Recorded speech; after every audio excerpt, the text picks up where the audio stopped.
This is the first time I'm actually telling the whole story, by the way. So inshallah, I'm going to be telling the whole story. But inshallah, you're the first one to hear it, inshallah ta'ala. And the reason why we know he had been tortured, obviously, his whole body was bruised.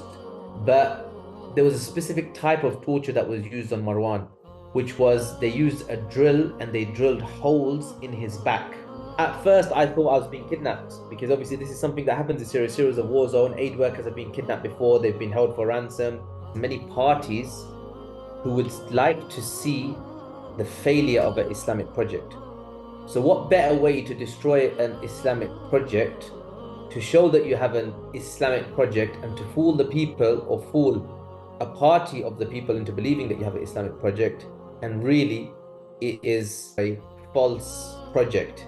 It's just interesting that many of these leaders had origins inside Camp Buka, right? The issues are to do with oppression, indefinite detentions of prisoners, torture, abuse, monopolization.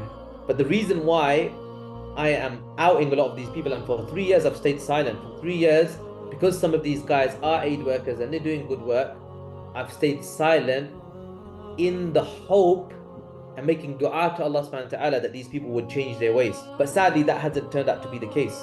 But what comes next is even more sinister.